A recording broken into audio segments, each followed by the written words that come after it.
Hi, everybody, and welcome back to Ungifted. We are at chapter 9. So, Donovan has just saved everybody by bringing his sister in for human development. So, none of the kids have to go to summer school. So, he's right now a little bit of a hero, although they're still a little confused about why he's there. Chapter 9 is on page 100, and it's called Unfailing, and it's a new character from the perspective of Noah Euclidus, IQ 206. These were my math test results for the semester so far. 0 out of 20, 1 out of 15, 4 out of 35, and incomplete. This was my math grade on my progress report. A+. I explained to Miss Bellavecchio that my score was actually 4.52%, a solid F- on any reasonable scale. She just laughed and changed the A+ to an A++. And then she wrote in the comment section, computes averages without the aid of a calculator. How unfair was that? I found a clip on YouTube called Failing Math, but when I watched it, it was completely unhelpful. They don't teach you how to fail math. They taught you how to pass. I expected more from YouTube, which usually has great stuff like wrestling videos, oranges that talk, and people putting out oil well fires. There was another video called Failing Schools, but it turned out to just be this news story about how our education system isn't any good. I could have told them that, and not for the reason they gave. The problem with our education system is that if you score one little 206 on one little IQ test, everybody goes nuts about it. You have to go to a special school, only they call it an academy, which really just means the same thing. And then the pressure starts. Do better, reach for the stars, live up to your potential, go all out, strive, achieve. Why? You've been blessed with an incredible gift and you're wasting it, Oz was constantly telling me. You should be getting 100% on everything. He wanted me to admit that I got a 4 out of 35 on purpose, that I could have gotten a 35 out of 35 without breaking a sweat. That was missing the point entirely. To me, this stuff was also easy that 4 out of 35 and 35 out of 35 were really the same thing. It was like kicking puffballs of dandelion seeds as you walk across an open field. You could get them all, but why would you? It just doesn't matter. Abigail thought I was crazy. I disagreed. And if I was as smart as the IQ test said I was, which one of us was right? I never asked to be right about everything. It just happened that way. When you have the answers before anybody asks the questions, nothing is very surprising, whether you're in the gifted program or not. You might as well go to the regular school around the corner from your house. I wanted that so much. The students who went to that school laughed a lot, and even when they weren't in the act of laughing, they seemed unpressured. I could hear it in snippets of conversation as I waited for my bus to the academy. I don't care. Who cares? I could care less. Ask me if I care, like I care. Everybody said they were less intelligent than us, but I thought those kids were really onto something. At the academy, people cared too much, which is why we laughed so little. And unpressured was the last word you would use to describe us. So why couldn't I convince my parents to let me transfer? Was that argument beyond even my intellect? Did it require an IQ of 207 or better? I was failing at failing. The teachers were on to me. They'd never let it happen. There was a conundrum here. A, only sheer genius could get me out of the academy. B, anybody showing sheer genius was sent to the academy. I used to spend many hours pondering this, back in the days that I had many hours to spend pondering.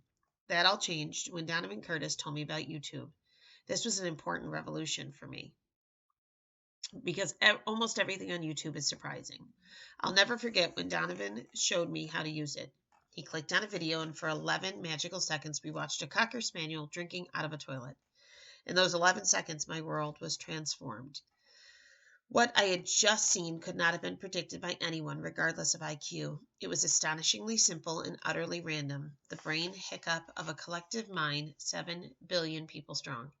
I'd been looking for something like this my whole life, and I was infinitely grateful to Donovan for opening that door for me.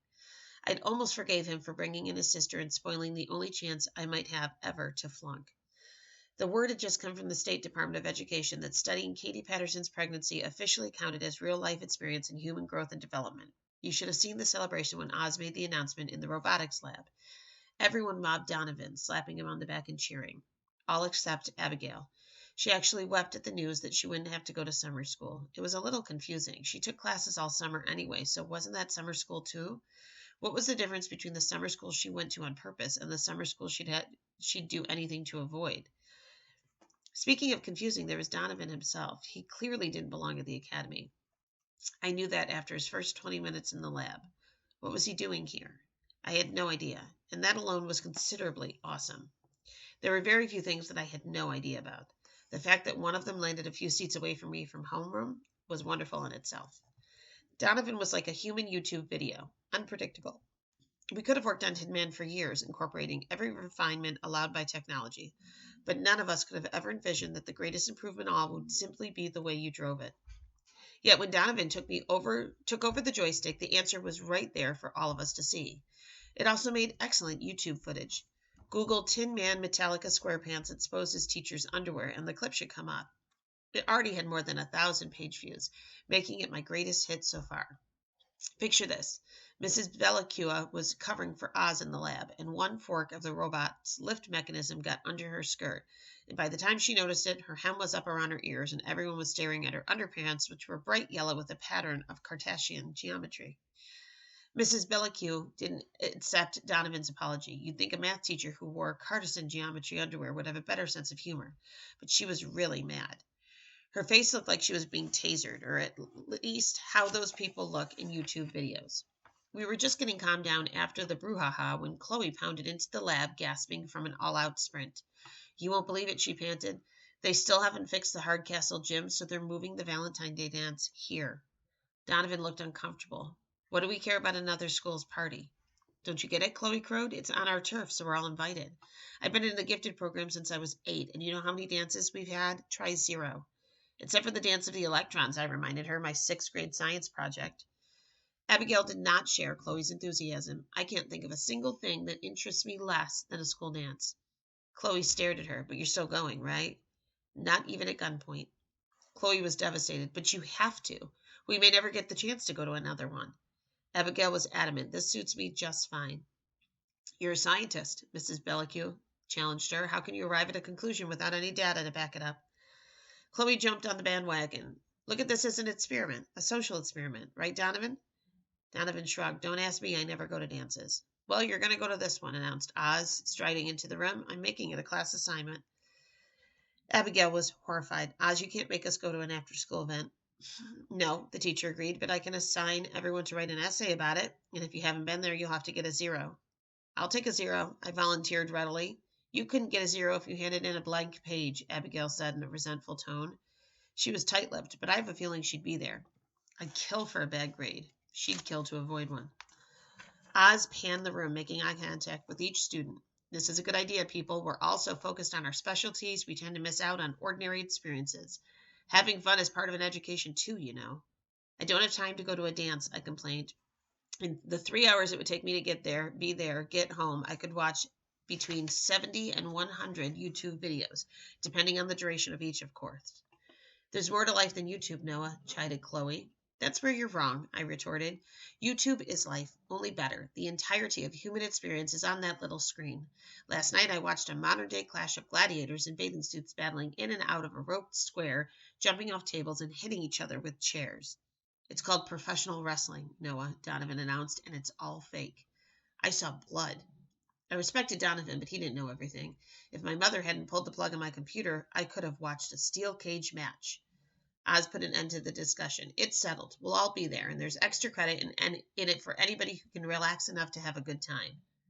Will you be going? I asked Donovan as we headed back to our seats. I never went to a Hardcastle dance when I was a Hardcastle student, he told me. Why should I start now? Oz overheard us. Extra credit, Donovan, he said enticingly, dangling the project like a fisherman dangles bait. So you'll be there? I persisted. What do you care? Donovan snapped, suddenly angry. You shouldn't even be going. You don't need extra credit. You've got more points than you know what to do with.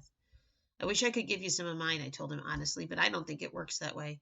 He stared at me for a moment and sighed. See you at the dance. We'll stop there.